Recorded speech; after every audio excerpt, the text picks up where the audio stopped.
everybody, and welcome to this week's Puppy School Q&A. My name's Nicole Harris, and this week I'm going to be talking about the topic of car travel. So you may be wondering why we're talking about the topic of car travel this week, as most of us can't actually travel in the car at the moment. But this is actually a really good time to do some training with your puppies or your older dogs if they are a little bit worried about going in the car. So we're going to talk a little bit about that today. So there's lots of different reasons why dogs might misbehave in the car. The ones I'm going to focus on today are the most common reasons why I see behaviours, unwanted behaviours in young puppies. So the first is just that they're very anxious about being in the car. If a puppy has never been taught to enjoy being in the car, or perhaps they've had a particularly negative experience in the car, so it might be that their first journey home in the car was quite a long journey and it was a bit traumatic for them, or perhaps they associate going in the car with going to the vets and having a big vaccination needle. So they can become a little bit worried about going in the car because it means something not particularly nice is going to happen. But also motion sickness as well. So it is something that can occur in puppies, and it is really important to differentiate between the two. So I'm going to talk about both of those today, because I think one of the things that we see a lot in classes is puppy owners coming and saying their puppies have been sick, and one of the big questions we get asked is, will my puppy grow out of it? So I'm just going to talk a little bit about why it's important to work on those things rather than just hoping that their puppy will get over it over time. So the first thing we need to look at are the signs of a puppy being anxious. So obviously we talked about vomiting. That can be quite a big sign that puppies are very worried. You can also see puppies that start trembling. They might start panting. They might start licking their lips or yawning. If you see that, that can be a sign that we've got a dog that's a bit anxious about car travel. Some dogs will bark and whine. And in some cases you see dogs, as they get a bit older, this tends not to be in the young puppies, but older puppies start to show signs that they just don't want to get in the car whatsoever. So they will either flat out refuse to get in the car, put the brakes on, just don't want to go anywhere near that car. And later on down the line, in some older dogs, we do start potentially sometimes seeing a little bit of aggression where they're trying to actually say, look, I really don't want to go near that car, and they don't know quite how to communicate that. So what we need to do is we need to look at, well, what can we do in those situations? If you're seeing any of those signs in your puppies, what can we do? And the first thing is to make sure that we're getting a vet check. Particularly if we've got a dog that's refusing to get in the car. I've seen it with young puppies quite a few times actually, where the puppy was refusing to get in the car. And when the owners took their puppy to the vets for a check over, it actually turned out that the puppy had some joint issues and some joint pain. So what was happening was when the puppy was getting in and out of the car, it was actually hurting the puppy quite a lot. And that made the puppy just not want to get in and out of the car. So that's always the first thing. If we've got a puppy specifically that doesn't want to get in and out of the car, that we want to make sure that we're keeping an eye on that. The other reason, like I said, we can end up with dogs that vomit because they are actually suffering from motion sickness. And again, if that's the case, that is something that needs to be dealt with by the vet. There are specific medications that can help with that. So if that's the case, then that's why we need to get a little vet check. But other things that we can do to help, so if you've got a brand new puppy that you've currently got and we're in lockdown and you're looking for ways to start to teach puppy to enjoy being in the car, we need to do that nice and slowly and steadily. The temptation when we've got new puppies is just to pop them in the car and just start driving around with them. And actually sometimes that can make them feel not particularly brilliant if they don't enjoy being in the car. So we do need to build this up gradually. And that's why it's such a good time to do this training, because we've got a lot of time on our hands and we can build this up really slowly. In real life or sort of in normal life, sometimes being able to do things slow and steady can be a little bit more tricky. So now's a really good time to be doing this. So we do need to make sure that we're not punishing our puppies for, barking or vomiting or anything like that. Not telling them off, because particularly if they're very anxious, we don't want them to then learn that being in the car leads to being told off, because actually that's going to make the anxiety worse, which in turn will make the behaviours that we don't particularly like much worse. So that's a really, really important thing, to make sure that we're not telling puppies off and getting frustrated with them. Then we do want to think about things like driving style as well. So what I mean by that, some people do drive a little bit erratically, particularly if you think about it from a puppy's point of view. If they are not lying down, if they're sat up, as the car moves from left to right, if they're not able to see what's happening, they're not able to keep their balance properly, and that can make them feel a little bit uneasy. So having something like a really nice soft bed for them to settle in can really help for those puppies. It encourages them to lie down, so their centre of gravity is a little bit lower, and it actually means that they're less likely to be flung about. But certainly making sure that when we're driving, we're being very sensitive to the fact that we've got a young animal in the back of our car who can't tell when the turns are coming. So making sure that we're driving very, very, very carefully. And the last thing to think about is there are products on the market that can help with anxiety. So one that's there are studies that have been done and have shown sort of good effects with travel.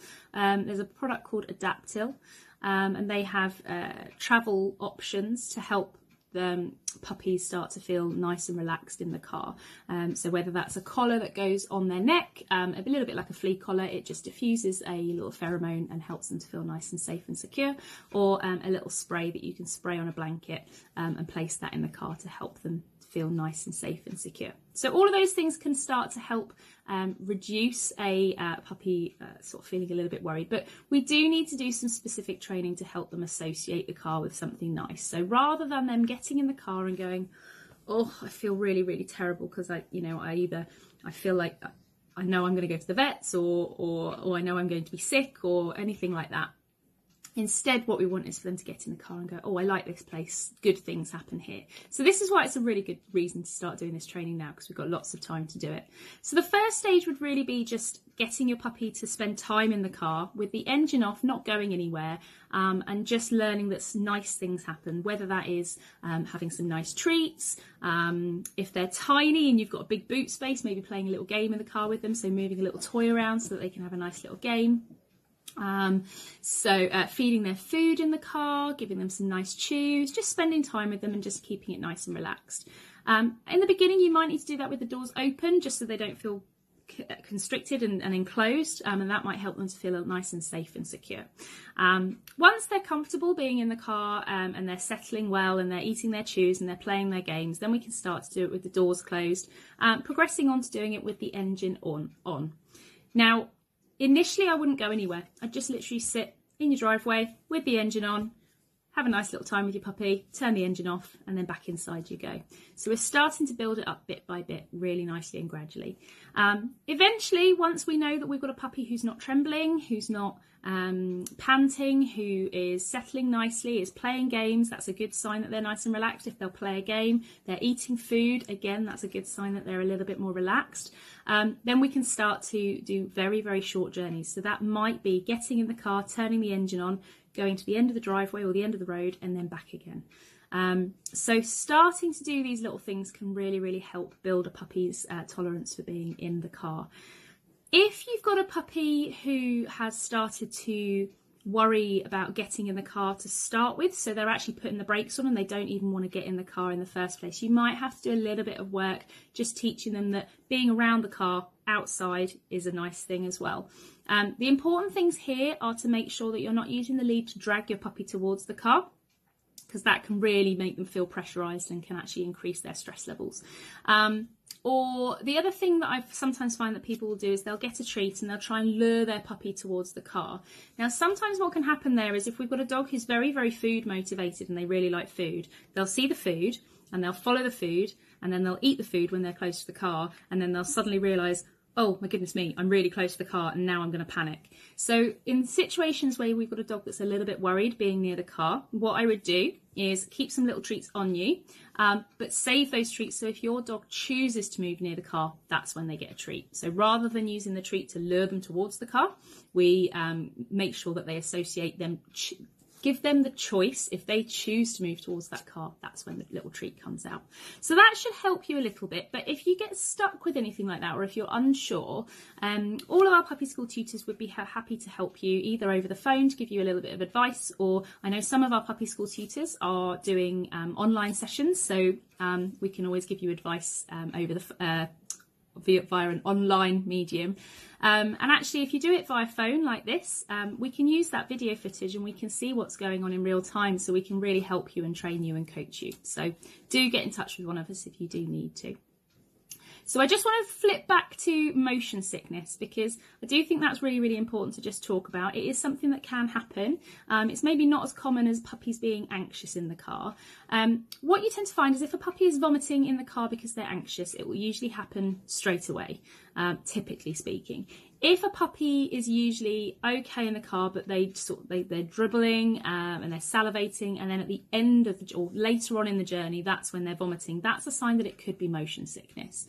So there are a few little things that we can do to help with motion sickness. The reason motion sickness happens is because a puppy, the visual input, so what they're seeing things moving, so the road is moving quickly past them, but their body isn't moving. So their brain gets a little bit confused, and that's what causes them to feel a little bit nauseous.